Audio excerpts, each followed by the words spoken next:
تعلم على العلماء حتى تعرف الإسلام صحيحا.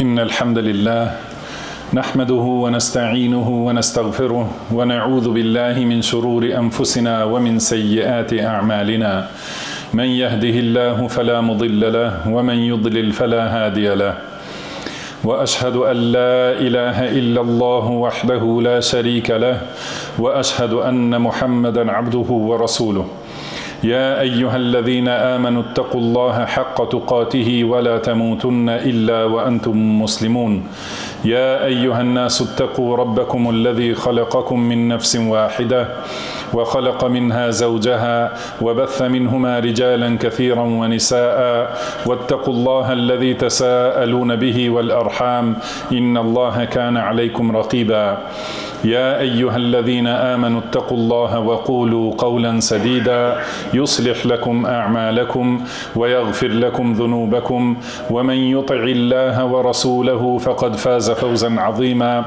أما بعد فإن أصدق الحديث كتاب الله وخير الهدي هدي محمد صلى الله عليه وسلم وشر الأمور محدثاتها وكل محدثة بدعة وكل بدعة ضلالة وكل ضلالة في النار أما بعد gjithë lavdia I takon vetëm Allahut, të madhrishmit, të lartit, ai që ka madhri dhe madhështi, atij I takojnë emrat e bukur dhe e ka të përsosur secilën cilësi.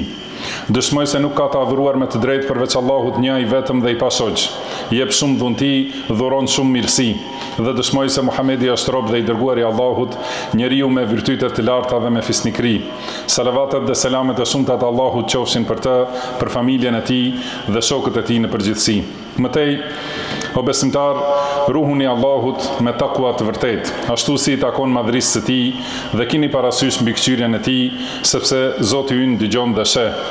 Madhroni Allahun me zemër, sepse madhrimi I Allahut është një ndër adhurimet më të mëdha dhe veprat më të vlefshme të zemrës. O robërt Allahut, njeriu nuk mund ta plotësojë adhurimin e Allahut dhe nuk mund të jetë rob I vërtet I Allahut pa e njohur Allahun e lartësuar sipas emrave dhe cilësive të tij. Njohja e Allahut, madhrimi I tij dhe dashuria ndaj tij janë shpirti I adhurimit dhe thelbi I tauhidit. Kush I analizon ajetet e Kuranit fisnik dhe mediton rreth tyre, e sheh se në secilin ajet tregohet diçka prej cilësive të Allahut dhe përmendet ndonjëri nga emrat e tij të bukur. Allahu I lartësuar thot: "Ma qadarullaha haqqa qadri, inna Allaha laqawiyyun aziz." Ata nuk e çmuan Allahun me madhështinë e tij të vërtetë. Vërtet, Allahu është I plot fuqishëm dhe I gjithëpushtetshëm. Në dy sahihet dhe në libra të tjerë transmetohet nga Abdullah ibn Mas'ud radhiyallahu anhu të ketë thënë: erdhi një rabin tek I dërguari I Allahut sallallahu alaihi wasallam dhe I tha: "O Muhammed, ne e gjejmë në librat tonë se Allahu I vë qiejt në një gisht, tokat në një gisht, pemët në një gisht, ujin dhe dheun në një gisht dhe të gjitha krijesat tjera në një gisht dhe thot: unë jam mbreti." Atëherë, profeti sallallahu alaihi wasallam qeshi sa që ju duken dhëmballët si miratim për fjalën e rabinit dhe lexoi ajetin: "Wa ma qadarullaha haqqa qadri." Ata nuk e kanë vlerësuar siç duhet madhështinë e Allahut. Këtë hadith e transmetojnë pra Buhariu dhe Muslimi. Allahu I lartësuar I ka qortuar robrit e tij, të cilët nuk e njohin atë, nuk ja dinë madhështinë, pushtetin dhe madhrinë e tij, ose ata që nuk e njohin për sosmërinë e Allahut në secilin kuptim. Ka thënë Allahu I lartësuar: "Ma lakum la tarjuna lillahi waqara wa qad khalaqakum atwara." Ç'është kështu me ju që nuk e madhroni Allahun siç duhet, duke I pasur frikë atij, ndërkohë që ai ju ka krijuar në etapat e njëpasnjëshme. I ka qortuar robrit që Allahu u ka dhënë gjymtyr dhe mjete me të cilat ata duhet ta njohin krijuesin e tyre, mirëpo ata nuk I përdorin këto. Ka thënë: "Wa laqad dhara'na li jahannama kathiran min al-jinni wal-ins, lahum qulubun la yafqahuna biha, wa lahum a'yunun la yubsiruna biha, wa lahum adhanun la yasma'una biha, ulaika kal-an'am bal hum adall." ulaika humul ghafilun. Ne kemi lanë për xhehenemin shumë prej gjindve dhe njerëzve, sepse ata kanë zemra por nuk kuptojnë, kanë sy por nuk shohin dhe kanë vesh por nuk dëgjojnë. Ata janë si bagtit, madje edhe më të devijuar. Pikërisht këta janë të shkujdesurit. Allahu ka sqaruar disa forma në të cilat shfaqet madhështia e Allahut të lartësuar. Ka thënë: "Wa ma qadarullaha haqqa qadrihi wal ardu jami'an qabdatuhu yawm al-qiyamah was samawati matwiyatun bi yaminihi subhanahu wa ta'ala amma yushrikun." Ata nuk e kanë vlerësuar siç duhet madhështinë e Allahut. Në ditën e Kiametit, e tërë toka do të jetë në grushtin e tij, ndërsa qiejt do të mbështillen në të djathtën e tij.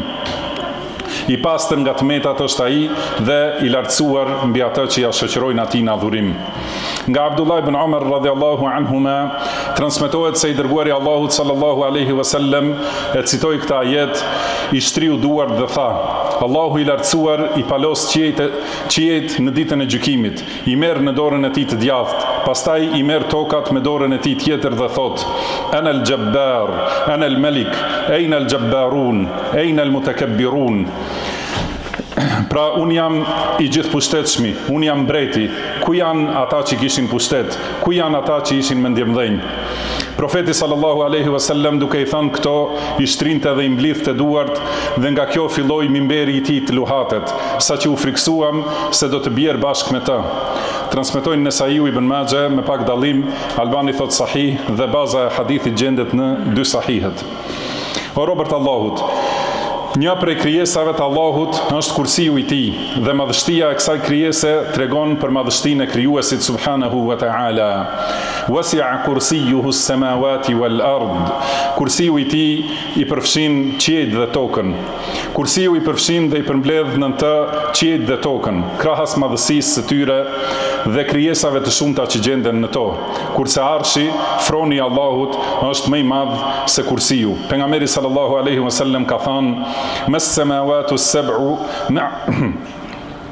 السماوات السبع مع الكرسي إلا كحلقة ملقاة في الأرض إلا كحلقة ملقاة بأرض فلاة وفضل العرش على الكرسي كفضل الفلاة على الحلقة.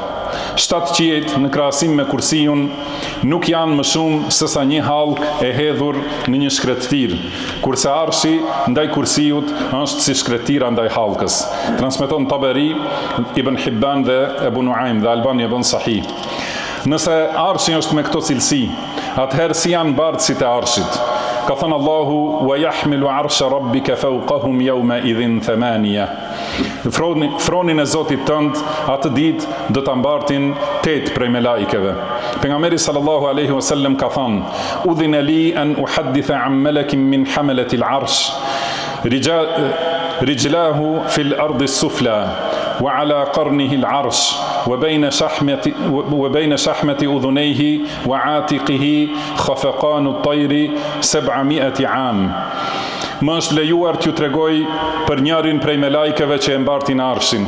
Këmbët i ka në tokën më të ullët, kurse mbi brirët e tij është arshi. Nga e buta e veshit deri te qafa e tij, shpendi më i shpejt fluturon 700 vjet. Transmeton Tabarani dhe Albani thot sahih. Abdullah ibn Mas'udi radhiyallahu anhu ka thënë: mes qiellit të parë dhe të dytit ka 500 vjet udhtim dhe mes çdo 2 qiejve ka 500 vjet. Në transmetim tjetër, trashësia e secilit qiell është 500 vjet udhtim. Mes qiellit të 7 dhe kursiut ka 500 vjet, kurse mes kursiut dhe ujit ka 500 vjet dhe arshi është mbi ujë, kurse Allahu është mbi arsh dhe atij nuk i fshihet asnjë prej veprave tuaja. Vetëm mendimi rreth këtyre krijesave e mahnit mendjen dhe e bën shikimin të përullur. Atëherë, si ka mundësi që disa njerëz të mos e veçojnë Allahun me adhurim, mos e njohin ata me madhërim dhe mos i përulen atij që është i vetëm në shpikje dhe në krijim. Inna Allaha yumsiku as-samawati wal arda an tazula wa la in zalata in amsakahuma min ahadin min ba'dih innahu kana haliman ghafura. Me të vërtetë, Allahu i mban qiejt dhe tokën që të mos shkatërrohen. Kur ato nisin të shkatërrohen, askush nuk mund t'i mbajë posti. Me të vërtetë, ai është i butë dhe falës. Allahum bekoft mua dhe ju me Kur'an dhe Sunet, na e bëft të dobishëm secilin për kujtim në to, çdo urtësi dhe secilin ajet. I them këto fjalë dhe kërkoj falje tek Allahu për mua dhe për ju, nga secili mëkat dhe gjuna. Kërkoni falje atij sepse ai është falës i mëshiruesi.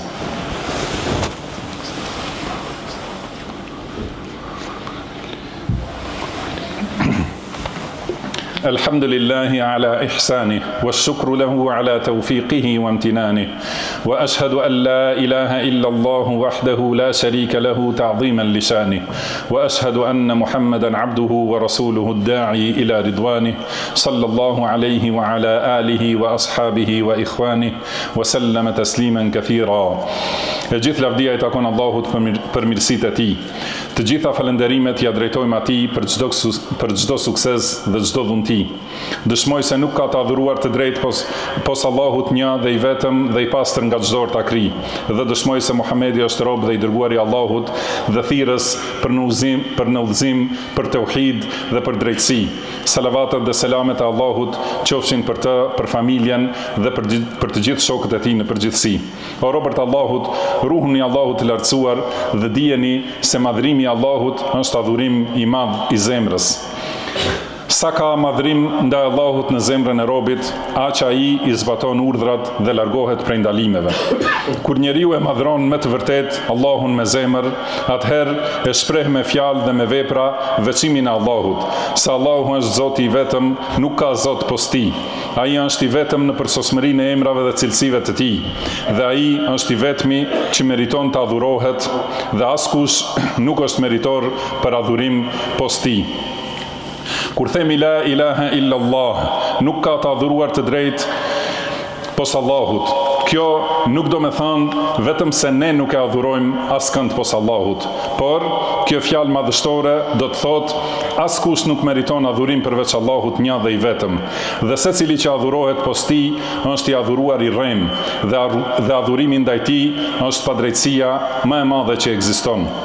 Këtë padrejtësi nuk e durojnë as krijesat më të fuqishme të Allahut. Ka thënë Allahu I lartësuar: "Wa qalu ittakhadha ar-rahmanu walada, laqad ji'tum shay'an idda, takadu as-samawati yatafattarna minhu wa tanshaqqu al-ardu wa takhirru al-jibalu hadda." Ata thonë I gjithëmshirshmi ka një birë.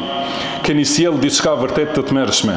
Qiejt gati sa nuk coptohen prej kësaj, toka gati sa sqahet, e malet sa srëzohen të thërmuar. Qiejt, toka dhe malet pothuajse coptohen dhe thërmohen nga madhështia dhe madhëria e Allahut dhe duan të qahen e të bëhen cop për shkak të shirkut që e bën njeriu. Përveç kësaj, mosnjohja e Allahut është shkak për të gjitha turpet dhe mëkatet. Nuk ka mundësi që njeriu të bëjë gjuna dhe ta kundërshtojë urdhrin e Allahut, përveç nëse është ignorant dhe nuk e njeh Zotin e tij.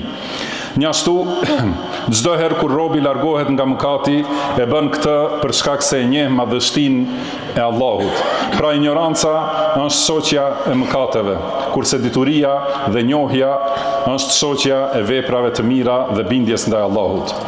Dikush prej selefëve ka thënë: mos e shiko vogëlsinë e mëkatit, por shikoje madhështinë e atij të cilit I bën mëkat. Një tjetër ka thënë: njerëzit I bëjnë mëkat Allahut vetëm për shkak të ignorancës. Omeri radhiyallahu anhu ka dëgjuar një njeri duke lexuar ajetin: Ya ayyuhal insanu ma gharraka bi rabbikal karim. O njeri, ç'të mashtroi ty kundër Zotit tënd bujar? Dhe ka thënë: e mashtroi ignoranca dhe mosnjohja e Allahut. Allahu na dhuroft frikë ndaj tij në fshehtësi dhe në publik. O robërt Allahut, dërgoni salavat dhe selam për mëshirën e dhuruar dhe dhuntinë e ofruar për pejgamberin tuaj Muhamedin të dërguarin e Allahut, pasi ju ka urdhëruar Allahu dhe ka thënë: Inna Allaha wa malaikatahu yusalluna 'alan nabi, ya ayyuhalladhina amanu sallu 'alayhi wa sallimu taslima. Vërtet Allahu I jep salavat pejgamberit dhe me lajket luten për të me salavat. O ju që keni besuar, dërgoni salavat për të dhe përshëndeteni me selam. Dhe ka thënë pejgamberi sallallahu alaihi wasallam: Men salla alayya salatan sallallahu alaihi biha 10. Kush më dërgon mua një salavat, Allahu atij I jep salavat 10 herë. Allahumma salli ala Muhammedin wa ala ali Muhammed kama sallaita ala Ibrahim wa ala ali Ibrahim innaka Hamidum Majid. Wa barik ala Muhammedin wa ala ali محمد كما باركت على إبراهيم وعلى آل إبراهيم إنك حميد مجيد. وارض اللهم عن الخلفاء الراشدين الأئمة المهديين أبي بكر وعمر وعثمان وعلي. وارض اللهم عن الصحابة أجمعين ومن تبعهم بإحسان إلى يوم الدين، وعنا معهم بمنك وكرمك وإحسانك يا أكرم الأكرمين. اللهم أعز الإسلام والمسلمين، اللهم أعز الإسلام والمسلمين، وأذل الشرك والمشركين، ودمر أعداء الدين، واحمي حوزة الدين يا رب العالمين. اللهم انصر إخواننا المسلمين في كل مكان، اللهم انصر من نصر دينك وكتابك وسنة نبيك محمد صلى الله عليه وسلم وعبادك المؤمنين. اللهم أصلح لنا ديننا الذي هو عصمة أمرنا، وأصلح لنا دنيانا التي فيها معاشنا، وأصلح لنا آخرتنا التي فيها معادنا، واجعل الحياة زيادة لنا في كل خير، والموت راحة لنا من كل شر. اللهم إنا نسألك الهدى والتقى والعفاف والغنى. اللهم أصلح ذات بيننا، وألف بين قلوبنا، واهدنا سبل السلام، وأخرجنا من الظلمات إلى النور، وبارك لنا في أسماعنا وأبصارنا وقواتنا وأموالنا وأزواجنا وذرياتنا، واجعلنا مباركين أينما كنا. اللهم اغفر لنا ذنبنا كله، دقه وجله، وأوله وآخره، وسره وعلنه. اللهم اغفر لنا ولوالدينا ولمشايخنا ولجميع المسلمين والمسلمات والمؤمنين والمؤمنات الأحياء منهم والأموات. عباد الله، إن الله يأمر بالعدل والإحسان وإيتاء ذي القربى، وينهى عن الفحشاء والمنكر والبغي، يعظكم لعلكم تذكرون. وأوفوا بعهد الله إذا عاهدتم، ولا تنقضوا الأيمان بعد توكيدها، وقد جعلتم الله عليكم كفيلا، إن الله يعلم ما تفعلون. ولا تكونوا كالتي نقضت غزلها من بعد قوة أنكاثا. وأقم الصلاة، إن الصلاة تنهى عن الفحشاء والمنكر، ولذكر الله أكبر.